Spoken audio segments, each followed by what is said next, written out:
এক বোন আমাকে প্রশ্ন করেছিল যে হুজুর, রজব মাস চলতেছে। এই রজব মাসে মহিলারা কোন কোন জিকির করলে আল্লাহ খুশি হবে? এক বোনের প্রশ্ন, রজব মাস চলতেছে।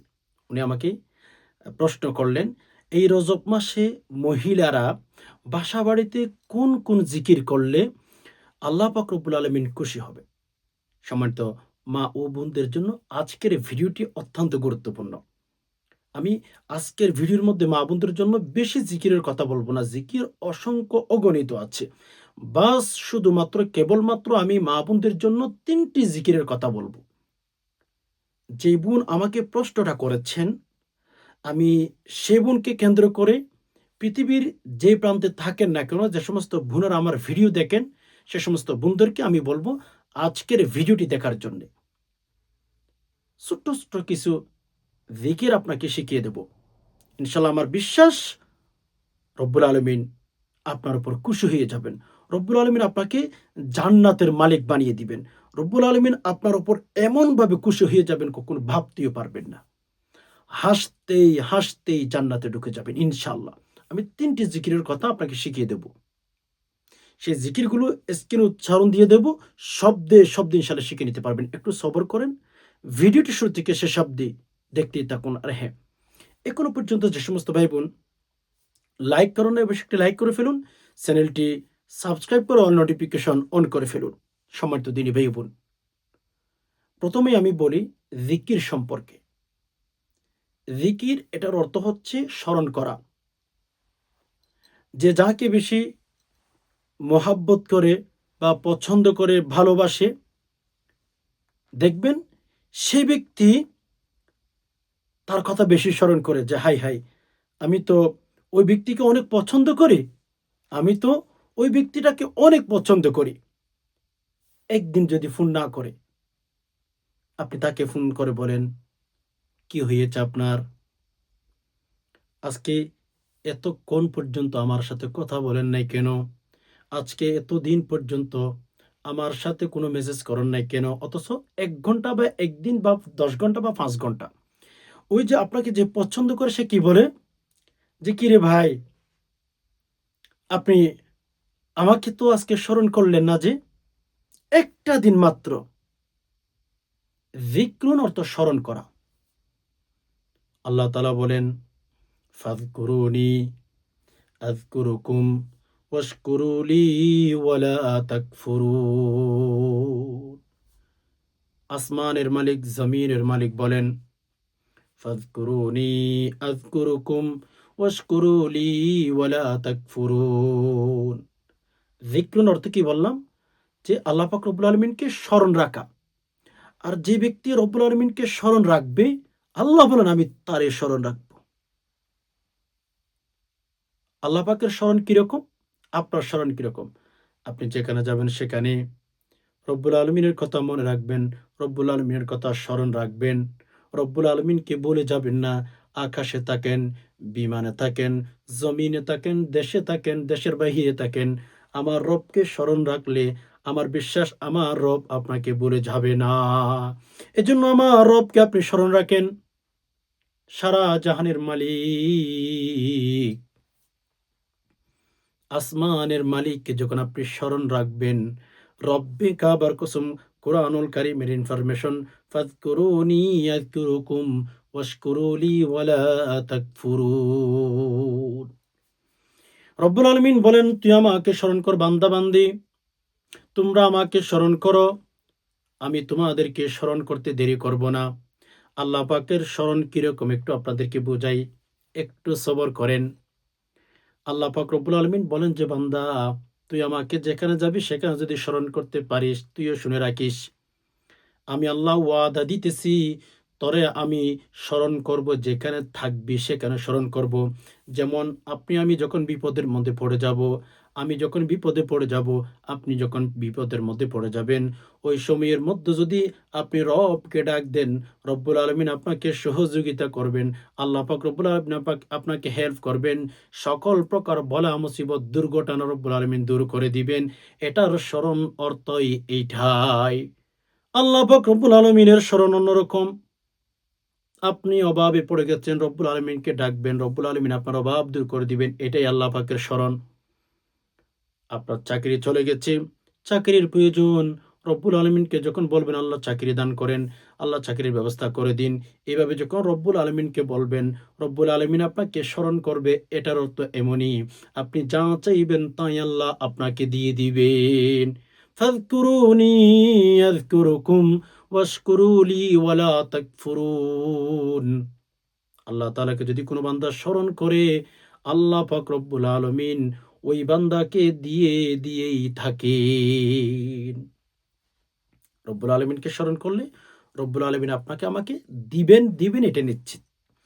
তো আসুন স্মরণ করার কথা কিভাবে?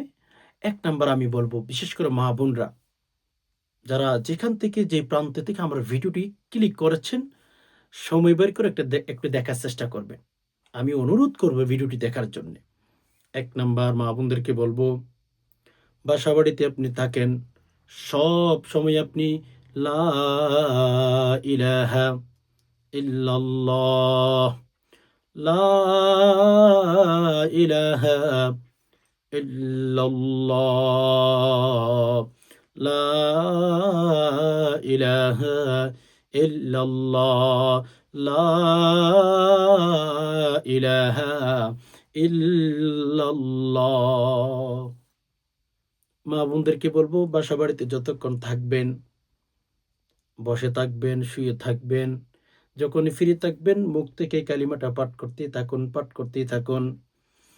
কিতাবের ভেতর পাওয়া যায় যখন কোনো বান্দা লা ইলাহা ইল্লাল্লাহ পাঠ করে। আপনারা খেয়াল করলে দেখবেন লা ইলাহা ইল্লাল্লাহ এটা একটা কালিমা, হ্যাঁ? এই কালিমার মধ্যে আপনারা যদি খেয়াল করে দেখবেন, লা ইলাহা ইল্লাল্লাহ এই কালিমার মধ্যে ডানে, বামে, উপরে, নিচে কোনো নুক্তা নাই। নুক্তাবিহীন একটা কালিমা লা ইলাহা ইল্লাল্লাহ। কিতাবে আ পাওয়া যায় যখন আমরা লা ইলাহা ইল্লাল্লাহ পাঠ করব। লা ইলাহা ইল্লাল্লাহ কালিমার মধ্যে যেমন কোনো নোক্তা নাই, তেমনিভাবে একজন মানুষ যদি ইখলাসের নিয়তে রবকে রাজি খুশি করার জন্যে যখন লা ইলাহা ইল্লাল্লাহ পাঠ করে, কিতাবে পাওয়া যায় বান্দার আমলনামার মধ্যে যত গুনাহ আছে আল্লাহ পাক রব্বুল আলামিন সকল গুনাহগুলো ধুয়ে মুছে সাফ করে দেন। যেমন লা ইলাহা ইল্লাল্লাহর মধ্যে কোনো নুকতা নাই, লা ইলাহা ইল্লাল্লাহর মধ্যে কোনো নুকতা নাই। তেমনিভাবে আমরা যখন একটা গুনাহ করি, আমাদের আমলনামার মধ্যে একটা গুনাহ দাগ পড়ে যায়। আপনি যখন একটা গুনাহ করেন, আমি যখন একটা গুনাহ করি, আমাদের আমলনামার মধ্যে কালো দাগ পড়ে যায়। মেরে আজিজও, আমরা যখন গুনাহ করার পরে লা ইলাহা ইল্লাল্লাহ পাঠ করে ফেলি, আমাদের আমলনামার মধ্যে গুনাহের কারণে যে একটা দাগ পড়ে গিয়েছিল, ওই দাগটা আর থাকে না, আর থাকে না, আর থাকে না। আল্লাহ পাক রব্বুল আলামিন লা ইলাহা ইল্লাল্লাহর উপরে নিচে যেমন কোনো নুকতা দেন নাই, তেমনিভাবে কোনো বান্দা-বান্দী যদি লা ইলাহা ইল্লাল্লাহ পাঠ করে, আল্লাহ পাক গুনাহের দাগ ধুয়ে মুছে সাফ করে দেন। এজন্য মা বোনদেরকে বলবো, বাসাবাড়িতে আছেন, লা ইলাহা ইল্লাল্লাহ পাঠ করেন। দেখবেন লা ইলাহা ইল্লাল্লাহ পাঠ করার কারণে রব আপনার উপর রাজি হয়ে গেছেন। রব আপনাকে জান্নাতের মালিক বানিয়ে দিবেন। এজন্য সবার কাছে বলবো, লা ইলাহা ইল্লাল্লাহ বেশি পাঠ করবেন। ওযু সহ পাঠ করতে পারেন, সুবহানাল্লাহ। ওযু ছাড়াও পাঠ করতে পারেন, রান্না করেও পাঠ করতে পারেন। সহজ করে দিয়েছেন আল্লাহ।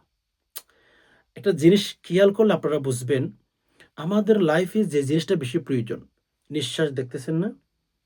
মানুষ কি নিঃশ্বাস ছাড়া থাকতে পারে? এটা একান্ত জরুরি মানুষের জন্য। অনেক জরুরি একটা বিষয় যে মানুষ নিঃশ্বাস ছাড়া থাকতে পারে না ভাই। যেখানে যাবে, যেখানে থাকবে তার নিঃশ্বাসের প্রয়োজন হবে। যেখানে থাকুক না কেন, এক কথায়। তো এজন্য মানুষ যেহেতু নিঃশ্বাস ছাড়া থাকতে পারে না, অক্সিজেন ছাড়া থাকতে পারে না, আ আপনারা যদি একটু এনালাইসিস করেন, বিজ্ঞানকে জিজ্ঞেস করেন, বিজ্ঞানের কাছে আপনারা পাবেন। একজন মানুষ ধরেন আ অনেক অক্সিজেন ব্যবহার করে। একদিনে কমপক্ষে ৫০০ লিটার পর্যন্ত অক্সিজেন ইউজ করে থাকে। তো এই যে অক্সিজেনের ব্যবস্থা কে করতেছেন? আপনি কোনোদিন কিনে ইউজ করেছেন? আল্লাহ ফ্রিতে আপনাকে দিতেছে, ফ্রিতে। নিঃশ্বাস, কত নিঃশ্বাস! এই যে আপনি যদি বিজ্ঞানকে জিজ্ঞেস করেন যে আমরা একটা নিঃশ্বাস নিতেছি না, এই নিঃশ্বাস কত পিওর, মিনি সেকেন্ডের ভেতরে রব্বুল আলামিন একটা নিঃশ্বাস নিচে একটা ছাড়ছি। বিজ্ঞানকে জিজ্ঞেস করলে আপনি পাবেন, বিজ্ঞানের থিওরি দেখলেও সেখানেও পাবেন যে, যে নিঃশ্বাস আমরা ছাড়ি এটা অনেক দূষিত, অনেক বিষাক্ত। আর নিঃশ্বাস ছাড়ছেন, আপনি যেখানে থাকেন সেখানে মিনি সেকেন্ডও লাগে না। আরেকটা পিওর বাতাস, অক্সিজেন আল্লাহ সবকিছু ব্যবস্থা করে দিয়েছেন। একদম আমাদের জন্য জরুরি। এগুলো ছাড়া মানুষ জীবিত থাকা সম্ভব না। কোনোভাবেই সম্ভব না। কিন্তু আল্লাহ পাক রব্বুল আলামিন সস্তা করে দিয়েছেন। যেখানে যাবেন সেখানে ফ্রিতে ইউজ করতে পারবেন। আচ্ছা বলুন তো আমি যদি সেগুলো কিনে ইউজ করতাম, আমাদের কি অবস্থা হতো? গরিব মানুষ আরে ভাই খাইতেই পারে না। বাংলাদেশের মানুষ তো বেশিরভাগ রিজিক নিয়ে, খাবার নিয়ে, টাকা নিয়ে টেনশনে থাকে। চিকিৎসা করতে পারতেছে না। অক্সিজেন যদি কিনে ব্যবহার করার আমাদের প্রয়োজন হতো, আমাদের কি অবস্থাটা হতো একটু চিন্তা করে দেখুন। এজন্য লা ইলাহা ইল্লাল্লাহ এই কালিমাটির এত গুরুত্ব, এত ফজিলত। কেউ যদি কোনো বান্দা যদি লা ইলাহা ইল্লাল্লাহ একবার জীবনের হায়াতে পাঠ করে, ৬০ বছর ৭০ বছর হায়াতের জিন্দেগিতে একবার যদি পাঠ করে, যত গুনাহ করেছে ইখলাসের নিয়তে যদি পাঠ করে থাকে, আপনি যদি ইখলাসের নিয়তে লা ইলাহা ইল্লাল্লাহ পাঠ করেন, আমি ধরুন ১০ বছর ২০ বছর গুনাহ করেছি, এমন গুনাহ করেছি যেগুলো মানুষকে বলা যাবে না। আমি যদি শুধুমাত্র কেবলমাত্র লা ইলাহা ইল্লাল্লাহ পাঠ করি, ৬০ বছর ৭০ বছর হায়াতের জিন্দেগিতে যত গুনাহ করেছি, আমার রব আমাকে মাফ করে দিয়ে নিষ্পাপ শিশুর মতো করে দিবেন। আমাদের আমলনামার মধ্যে কোনো গুনাহের দাগ থাকবে না। কোনো গুনাহের দাগ থাকবেই না। যেমন কালিমা এটির এত ওজন, এত ভারী, এত ফজিলত হাদিসে এসেছে। কোনো বান্দা যদি সারা পৃথিবীতে আমরা যা দেখি আর যা দেখি না, আমরা যদি সেই জিনিসগুলোকে এক পাল্লার মধ্যে রাখি, আরেক পাল্লার মধ্যে যদি আমরা আ লা ইলাহা ইল্লাল্লাহ রাখি, কিতাবের বর্ণনায় যেটা পাওয়া যায় সেটা হচ্ছে লা ইলাহা ইল্লাল্লাহ ভারী হবে। সুবহানাল্লাহ, সুবহানাল্লাহ। লা ইলাহা ইল্লাল্লাহ ভারী হয়ে যাবে। একবার চিন্তা করুন ভাই বোন, কত ওজন হতে পারে? সারা পৃথিবীতে যা আমরা দেখি আর নাই দেখি সবকিছু যদি এক পাল্লার মধ্যে রাখি, লা ইলাহা ইল্লাল্লাহ যদি এক পাল্লার মধ্যে রাখি, আর যদি বলা হয় লা ইলাহা ইল্লাল্লাহ ভারী হবে, আপনি আমি কেন লা ইলাহা ইল্লাল্লাহ পাঠ করব না? মুসা নবী আল্লাহর সাথে সব সময় কথা বলতেন। আমরা সবাই জানি মুসা নবী তো আল্লাহর সাথে কথা বলতে দেওয়ানা, পাগল, রাইট? মুসা নবী একদিন আল্লাহর কাছে জিজ্ঞেস করছিলেন, আল্লাহ আপনার কাছে একটা জিনিস চাইবো কিন্তু দিতে হবে। মুসা আলাইহিস সালাতু ওয়াসসালাম আল্লাহর কাছে যেটাই চাইতেন ওইটাই দেওয়ার প্রয়োজন। মুসা নবী কাউকে ছাড়তেন না। আল্লাহর কাছে যেটাই বলতেন ওইটাই দিতেই হবে মুসাকে। আল্লাহ পাক রব্বুল আলামিন মানাইতে পারেন, কিন্তু মুসার সাথে আল্লাহ পাক রব্বুল আলামিন বেশি কথা বলতেন। মুসা নবী সহজে কাউকে ছাড়ে না। এমনকি আল্লাহর কাছে কোনো জিনিস জিজ্ঞেস করলে আল্লাহ যদি নাই বলতেন, তখন আল্লাহ পাকের কাছে বারবার চাইতেন, বারবার বলতেন, আল্লাহ দেন বলতেন। ওয়া কাল্লামাল্লাহু মূসা তাকলিমা। মূসা নবী আল্লাহর সাথে সবসময় কথা বলতেন। সবসময় কথা বলতেন। আচ্ছা, মূসা নবী আল্লাহর কাছে বলছিলেন যে, আল্লাহ একটা জিনিস চাইবো দিবেন কি? মূসা আলাইহিস সালাতু ওয়াসসালাম এই প্রশ্ন করার পরে আল্লাহ বললেন, মূসা কি চাইবা? আগে বলো তো তারপর দিব কিনা সেটা পরে দেখতেছি। মূসা তুমি আগে বলো কি চাইবা, এরপর আমি চিন্তা করে দেখতেছি দেব কিনা। তখন মূসা নবী বললেন, আল্লাহ গো, আমাকে একটা নতুন জিকির শিখিয়ে দেন, নতুন কালিমা শিখিয়ে দিন, যেটা নতুন হবে, নিউ মডেল হবে, কেউ জানবে না। ও মূসা আলাইহিস সালাতু সালামের এই কথায় রব্বুল আলামিন বললেন, মূসা তুমি এই কথা নিয়ে কি বলছো? বলে, হ্যাঁ আল্লাহ, এটাই চাই। মূসা আলাইহিস সালাতু সালামের এই কথায় আল্লাহ পাক রব্বুল আলামিন বললেন, মূসা তুমি লা ইলাহা ইল্লাল্লাহ এই কালিমাটি পাঠ করো। তখন মূসা বললেন, আল্লাহ চাইলাম নতুন একটা কালিমা, আর দিলেন পুরাতন একটি কালিমা। আপনার কাছে চেয়েছি একটা দামি কালিমা, যেটা কেউ জানবে না। আপনি দিয়েছেন একেবারে পুরাতন মডেলের। মালিক, আপনার কাছে চাই আপনি আমাকে একটা নতুন কালিমা দিন, যেটার ওজন বেশি হবে, দামি বেশি হবে। মূসা আলাইহিস সালাতু ওয়াসসালাম আল্লাহর কাছে চাইলেন। দেন আল্লাহ পাক রব্বুল আলামিন মূসাকে বলেন, মূসা তুমি এই কালিমাটাকে তো কম দামি মনে করেছো, এটা সস্তা মনে করছো তুমি। মূসাকে আল্লাহ তাআলা সরাসরি বলেছিলেন, মূসা এই কালিমাটির এত এত এত পাওয়ার, মূসা এটা কালিমাটি পৃথিবীর মধ্যে যত দোয়া যত কিছু আছে সবচেয়ে এই কালিমাটি দামি, তুমি এটিই পাঠ করো। এজন্য লা ইলাহা ইল্লাল্লাহ শুদ্ধ করে পাঠ করবেন। লা ইলাহা ইল্লাল্লাহ, লা ইলাহা ইল্লাল্লাহ, লা ইলাহা ইল্লাল্লাহ, লা ইলাহা ইল্লাল্লাহ, লা ইলাহা ইল্লাল্লাহ, লা ইলাহা ইল্লাল্লাহ। মা বোনদেরকে বলবো, এই রজব মাসে বাসা বাড়িতে আপনারা থাকেন, বেশিরভাগ আপনার হাজবেন্ড থাকে হচ্ছে বাহিরে, বিভিন্ন চাকরিতে ব্যস্ত থাকে, বিভিন্ন কাজে ব্যস্ত থাকে। মা বোনদেরকে বলবো এই কালিমাটি বেশি বেশি পাঠ করবেন। কেন জানেন? আমরা আমাদের মা বোনদেরকে বলবো রাগারাগি করবেন না। আমি আপনাদের ভাই হিসাবে কথাগুলো শেয়ার করতেছি। আমাদের মা বোনরা বাসা বাড়িতে এখন বিভিন্ন আল্লাহ পাক রব্বুল আলামিনের অসন্তুষ্ট হয়ে যে সেরকম কাজ করেন, গুনাহের কাজ করেন, নাটক দেখেন, সিনেমা দেখেন। ওইদিকে আপনার হাজব্যান্ড হেবেসারা বাহিরের চাকরির জন্য গেছে, বিভিন্ন অফিস আদালতে কাজ করে। আপনি এখানে গুনাহ করবেন, হয়তো এইগুলোর আসর আপনার হাজব্যান্ডের উপর আসতে পারে। আপনি ভালো হয়ে যান। একটা কথা বলে না, নিজ ভালো তো জগৎ ভালো। নিজে আপনি আগে ভালো হয়ে যান। নিজেকে ভালো হিসেবে আল্লাহর কাছে প্রমাণ করেন যে, আল্লাহ আমি ভালো হয়ে গেছি। আল্লাহ আমি ভালো হয়েই গেছি আল্লাহ। ইনশাআল্লাহ দেখবেন, যদি ভালো হয়ে যেতে পারেন, আল্লাহ পাক রব্বুল আলামিন যদি দেখেন যে আমার বান্দা এত জিকির করে, তখন কিন্তু আল্লাহ আপনাকে দিবেন। তো যাই হোক, ১ নম্বরে মা বোনদেরকে বলবো লা ইলাহা ইল্লাল্লাহ পাঠ করবেন। যত বেশি পারেন লা ইলাহা ইল্লাল্লাহ পাঠ করবেন। আচ্ছা, এরপরে ২য় নাম্বারে সুবহানাল্লাহি ওয়া বিহামদিহি, সুবহানাল্লাহি ওয়া বিহামদিহি।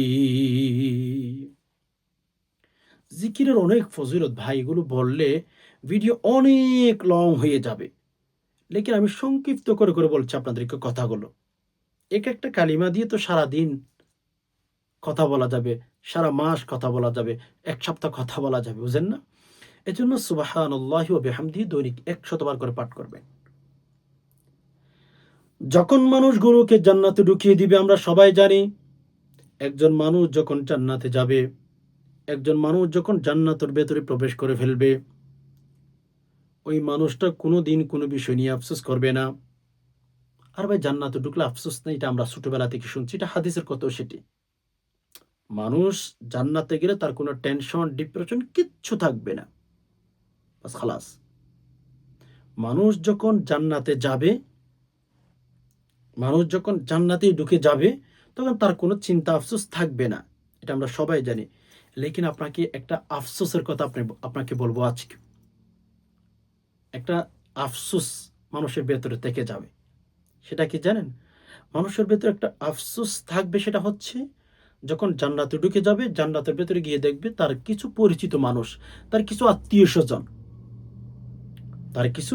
আত্মীয়স্বজন জান্নাতে দেখবে যে উঁচু উঁচু মকাম, অনেক দামি দামি জায়গাতে, বিএফি বিএফি জায়গাতে চেয়ারে বসে আছে।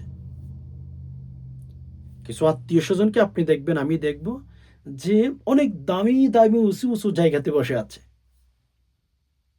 আফসোস করবো, হাই, আমি যদি যেতে পারতাম, আজকে তার সম্মানটা কোথায়, আজকে আমার সম্মানটা কোথায়, যদি একটু যেতে পারতাম তাহলে কতই না ভালো হতো। এ কথা বলে আমরা আফসোস করব, মানুষগুলো আফসোস করবে, মানুষগুলো আফসোসে ভেঙে পড়বে, হায় আল্লাহ, আমি যদি একটু যাইতে পারতাম ওখানে, আমি যদি একটু যাইতে পারতাম। তখন অন্যান্য জান্নাতীদেরকে বলবেন, আপনি বলবেন আপনার একটা ভাই অনেক উঁচু জায়গাতে বসে আছে, দামি জান্নাতে বসে আছে, দামি চেয়ারে বসে আছে। তখন আপনি আফসোস করবেন, হায় হায়, কি হইল, আজকে যদি আমি ওই আমার ভাইয়ের চেয়ারে বসতে পারতাম, ওই রকম দামি একটা জান্নাত পাইতাম। তখন ওই ব্যক্তি জান্নাতি অন্যান্য ব্যক্তিদেরকে জিজ্ঞেস করবে, জান্নাতি অন্যান্য ব্যক্তিদেরকে জিজ্ঞেস করবে, আমার ভাইকে আল্লাহ তাআলা এত দামি, এত সম্মানী জান্নাত দিয়েছেন কেন? কারণটা কি? আপনি জিজ্ঞেস করবেন। সেটা আমার ক্ষেত্রেও হতে পারে, আপনার ক্ষেত্রেও হতে পারে। জিজ্ঞেস করবেন, অথবা আপনার একজন বোন জান্নাতের অনেক দামি একটা জায়গাতে গিয়ে বসে আছে। অনেক দামি একটা জায়গাতে গিয়ে বসে আছে। তখন আপনি তাকে জিজ্ঞেস করবেন, কিরে, আমার বোন না আমার সাথে খাইতো, আমার সাথে ঘুমাইতো,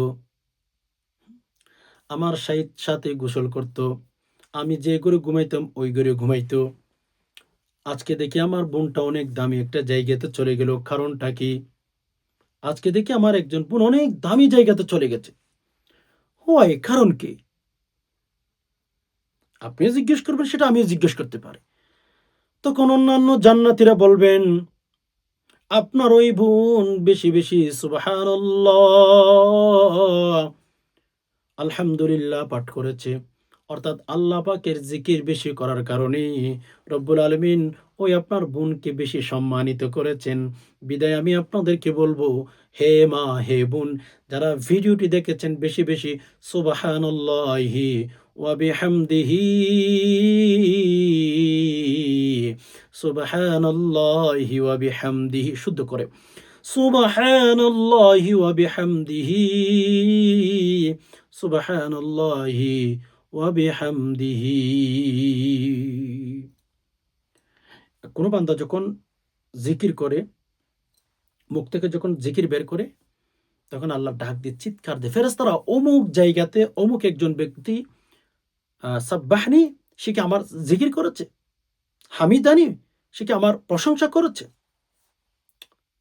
আল্লাহর বান্দা যখন কোনো বান্দা যখন তাসবিহ পাঠ করে, মানে আল্লাহ তাআলার পবিত্রতা বর্ণনা করে কোনো বান্দা, কোনো বান্দি, তখন আল্লাহ তাআলা ফেরেশতাদেরকে জিজ্ঞেস করেন, আল্লাহ পাক জানেন। এরপরে জিজ্ঞেস করেন যে, ফেরেশতারা আমার বান্দা কি আ তাসবিহ পাঠ করেছে? সাব্বাহনি, আমার জন্য কি তারা পবিত্রতা বর্ণনা করেছে? ফেরেশতারা বলেন, হ্যাঁ আল্লাহ, এটা তো আপনার জন্যই পাঠ করেছে। কার জন্য পাঠ করবে? আপনার জন্যই তো পাঠ করেছে, এগুলো কার জন্য করবে? এই কথা যখন ফেরেশতারা আল্লাহ পাককে বলেন, তখন আল্লাহ তাআলা বলেন, তুই আমার সাব্বাহানি সাব্বাহনা আলাক, তুই আমার প্রশংসা করলি, তুই আমার পবিত্রতা বর্ণনা দিলি, আমিও তোর পবিত্র করে দিলাম। যা, তোর জীবনের যৌবনের সকল গুণ আমি মাফ করে দিয়েছি। এজন্য যে তাসবিহগুলোর কথা আপনাদেরকে বলছি, যে তাসবিহগুলোর কথা আপনাদেরকে শেয়ার করতেছি, সুবহানাল্লাহি ওয়া বিহামদিহি, ওযু ছাড়াও পাঠ করতে পারেন, ওযু সহ পাঠ করতে পারেন। হে মা, আপনাকে বলছি, হে বোন, আপনাকে বলছি, বাসা বাড়িতে বসে বসে টিকটক নিয়ে পড়ে থাকার চেয়ে, মোবাইল নিয়ে পড়ে থাকার চেয়ে, আপনার হাজব্যান্ড বাহিরে গেছে, আপনার ছেলে মেয়ে বাহিরে আছে, আপনার ছেলে মেয়ে চাকরি করে, আপনার হাজব্যান্ড চাকরি করে, আপনার হাজব্যান্ড ব্যবসা করে, ঘরের মধ্যে বসে বসে গুনাহের কাজ ছেড়ে দিয়ে অপর পুরুষের সাথে কথা বলার চেয়ে, পরকীয়ার সাথে জড়িত হওয়ার চেয়ে আল্লাহ পাকের জিকিরগুলো করে করে রবকে দেখান। আমার বিশ্বাস, রব্বুল আলামিন আপনার হাজব্যান্ড যেই কাজ করুক না কেন, আপনার ছেলে মেয়ে যেই কাজ করুক না কেন, আমার বিশ্বাস আপনার হাজবেন্ডের প্রতিটি কাজে, আপনার ছেলে মেয়ের প্রতিটি কাজের মধ্যে রব্বুল আলামিন বারাকা দিয়ে পরিপূর্ণ করে দিবেন। এজন্য আসুন রব্বুল আলমিনের কাছে আমরা বেশি বেশি বেশি দোয়া করি, প্রার্থনা করি, মেসেজ দিয়ে থাকি যে আল্লাহ, আপনি আমাদেরকে বেশি বেশি তাসবিহ পাঠ করার জন্য তৌফিক দান করুন। আল্লাহ, আপনি আমাদেরকে বেশি বেশি তাসবিহ পাঠ করার জন্য তৌফিক দান করুন। কোনো বান্দা যখন আল্লাহর প্রশংসায় লিপ্ত হয়ে যায়, কোনো বান্দা যখন আল্লাহ পাকের প্রশংসায় সময় কাটায়, আল্লাহ বলেন, তুই আমার প্রশংসা করতেছিস, যা তোর প্রশংসা আমি করলাম। এজন্য রাতে যখন ঘুমাইতে যাবেন, যদি পবিত্র অবস্থায় থাকেন, উজু করে পাঠ করতে পারলে নূরুন আলা নূর। যদি পবিত্র অবস্থায় পাঠ করতে পারেন, মাশাআল্লাহ তাবারাকাল্লাহ, অনেক ভালো কথা। আর যদি আপনি অপবিত্র অবস্থায় থাকেন, অর্থাৎ উজু ছাড়া থাকেন, নো প্রবলেম, তখনও পাঠ করেন। আমার রব, আপনার রব আপনার উপর খুশি হয়ে যাবেন। আমার উপর খুশি হয়ে গিয়ে আমাকে জান্নাতের মালিক বানিয়ে দিবেন। আরেকটা হাদিসের কথা মনে পড়েছে, আপনাদের একটু শেয়ার করি। যারা জিকির করে আর যারা জিকির করে না, তাদের মধ্যে পার্থক্য আ আলোচনা করতে গিয়ে কিতাবের ভেতরে এসেছে। যারা জিকির করে এরা এক কথায় জীবিত। আর যারা জিকির করে না, তারা মৃত মানুষের মতো। বুঝতেছেন কথাটা? মানে যারা জিকির করে তারা জীবিত মানুষ, আর যারা জিকির করে না তারা মৃত মানুষের মতো। তারা যেন কেমন জানি মরে গেছে। তো জীবিত থাকতে চান, আপনি কি জীবিতদের তালিকায় থাকতে চান নাকি মৃতদের তালিকায় থাকতে চান? এটা আপনার কাছে প্রশ্নটা রাখলাম। এখন আপনি কোথায় রাখবেন না রাখবেন সেটা আপনি বুঝতে পারেন। এজন্য বেশি বেশি জিকির করবেন। গাড়িতে বসে আছেন, সুবহানাল্লাহি ওয়া বিহামদিহি, সুবহানাল্লাহি ওয়া বিহামদিহি। বাড়িতে বসে আছেন, সুবহানাল্লাহি ওয়া বিহামদিহি। যেখানে বসে থাকেন না কেন, সুবহানাল্লাহি ওয়া বিহামদিহি পাঠ করতেই থাকুন। রব্বুল আলামিন আপনাকে ইনশাআল্লাহ জীবনের যৌবনের সকল গুনাহগুলো মাফ করে দিয়ে আপনাকে নিষ্পাপ শিশুর মতোই করে ফেলবেন ইনশাআল্লাহ। ২ নাম্বার এই জিকিরটি করবেন। একেবারে লাস্ট ৩য় নাম্বার আমি আরেকটা জিকিরের কথা বলবো। আস্তাগফিরুল্লাহ, আস্তাগফিরুল্লাহ, আস্তাগফিরুল্লাহ। যাদের মুখের মধ্যে শব্দটা জারি থাকবে, মানে সবসময় যারা বলতেই থাকবে সুবহানাল্লাহ, এটার পরে এটা পাঠ করবে ৩য় নাম্বারে আস্তাগফিরুল্লাহ, সুবহানাল্লাহ পাঠ করবেন। সুবহানাল্লাহি ওয়া বিহামদিহি এটাও পাঠ করবেন। পাশাপাশি মাঝে মধ্যে ধরেন সুবহানাল্লাহি ওয়া বিহামদিহি এটা পাঠ করার পরে আস্তাগফিরুল্লাহ, আস্তাগফিরুল্লাহ, এভাবে পাঠ করতে পারেন। এভাবে আপনি পাঠ করতে পারেন। আস্তাক বলবেন না, হ্যাঁ? অনেকেই আস্তাগফিরুল্লাহ বলেন, আস্তাগফিরুল্লাহ বলেন। এটা বলবেন না। আস্তাগফিরুল্লাহ নীরবে। আস্তাগফিরুল্লাহ, আস্তাগফিরুল্লাহ, আস্তাগফিরুল্লাহ, আস্তাগফিরুল্লাহ। এটার অর্থ কি? আল্লাহ আমাকে মাফ করুন। আল্লাহ আপনি আমাকে মাফ করুন। আল্লাহর কাছে যখন কোনো বান্দা-বান্দি মাফ চায়, কোরআনের মধ্যে রব্বুল আলামিন আমাদেরকে সুসংবাদ দিয়েছেন, ইস্তাগফিরু রাব্বাকুম ইন্নাহু কানা গফফারা। রব্বুল আলামিন স্পষ্ট বলেছেন, তোমরা আমার কাছে চাও, মাফ চাও, আমি আল্লাহ ঘোষণা দিয়ে দিলাম, কোন বান্দা যখন আমার কাছে মাফ চায়, আমি আল্লাহ তাকে মাফ করে দিয়ে ফেলি। আস্তাগফিরুল্লাহ, আস্তাগফিরুল্লাহ, আস্তাগফিরুল্লাহ। আল্লাহর কাছে ক্ষমা চাইলে, মাফ চাইলে আল্লাহ পাক মাফ করে দেন, ক্ষমা করে দেন। এজন্য সম্মানিত দিনী ভাই বোন, আমি সবার কাছে অনুরোধ করব, এটি বেশি বেশি পাঠ করবেন। কমপক্ষে ১১ বার দৈনিক। যদি পারেন সকালে ১০০ বার, বিকালে ১০০ বার। ইস্তিগফার। ইস্তিগফারের এত ফজিলত, সন্তান হচ্ছে না, শেষ রাতে উঠে যান, চাকরি নাই, সকালে শেষ রাতে উঠে যান, ইনকামের মধ্যে বারোকা কমে গেছে, ১ সপ্তাহ, ১ মাস, ৩১ দিন আমল করে দেখেন, ইস্তিগফার পাঠ করেন, শেষ রাত উঠে যান, অর্থাৎ এই ইস্তিগফার এমন একটি জিকির, এমন একটা দোয়া, এটি পাঠ করার কারণে রব্বুল আলামিন ওয়াদা করে ঘোষণা দিয়ে ফেলেছেন, ইস্তাগফিরু রাব্বাকুম ইন্নাহু কানা গফফারা ইউরসিলিস সামাআ আলাইকুম মিদরারা। এই আয়াতগুলো সূরা নূহের এই আয়াতগুলো যদি আপনি অনুবাদ পড়েন, এই আয়াতগুলোর মধ্যে রব্বুল আলামিন আমাদেরকে ইস্তিগফারের প্রতি ধাবিত করার জন্য, আমরা যেন বেশি, বেশি ইস্তিগফার পাঠ করতে পারি, এদিকে আমাদেরকে আকৃষ্ট করার জন্যে রব্বুল আলামিন আমাদেরকে বলে দিয়েছেন, তোমাদের যা, যা প্রয়োজন ইস্তিগফার পাঠ করলে আমি আল্লাহ তোমাদেরকে দিয়ে দেব। ইস্তিগফার এত গুরুত্বপূর্ণ ভাই বোন। এজন্য বেশি, বেশি ইস্তিগফার পাঠ করার চেষ্টা করবেন, যত বেশি পারেন। ছেলে হচ্ছে না, মেয়ে হচ্ছে না, ইত্যাদি, ইত্যাদি যেকোনো ঝামেলা, যেকোনো সমস্যা দূর করার জন্য আমার মনে হয় ইস্তিগফারই যথেষ্ট। নবী আলাইহিস সালাতু ওয়াসসালামের কথা আমরা সবাই জানি। নবীজি সাল্লাল্লাহু আলাইহি সাল্লাম দৈনিক ১০০ বার কিংবা ৭০ বার ইস্তিগফার পাঠ করতেন। প্রত্যেক নামাজের পর ইস্তিগফার পাঠ করতেন। এজন্য আমি সবার কাছে অনুরোধ করব, ইস্তিগফারের জন্য একটা রুটিন আপনি তৈরি করতে পারেন। ইস্তিগফারের জন্য একটা রুটিন আপনি তৈরি করতে পারেন। ইনশাআল্লাহ ঠকবেন না। অনেক বেশি জিতে যাবেন যদি ইস্তিগফারের জন্য একটা রুটিন তৈরি করতে পারেন। আশা করি বিষয়টি বুঝতে পেরেছেন। রব্বুল আলামিনের কাছে দোয়া করি, আল্লাহ যে সমস্ত ভাই-বোন কথাগুলো শুনছেন, ইসলামের কথাগুলো, ধর্মের কথাগুলো, আল্লাহ সবাইকে এই আমলগুলো করার তৌফিক দান করুন। আল্লাহ বিশেষ করে মা-বোনদেরকে এই ৩ টি জিকির যেন বাসা বাড়িতে বেশি, বেশি পাঠ করতে পারে সে তৌফিক দান করুন। আমিন। সুবহানা রাব্বিকা রাব্বিল ইজ্জাতি আম্মা ইয়াসিফুন ওয়া সালামুন আলাল মুরসালিন ওয়ালহামদুলিল্লাহি রাব্বিল আলামিন। আসসালামু আলাইকুম ওয়া রাহমাতুল্লাহি ওয়া বারাকাতুহু।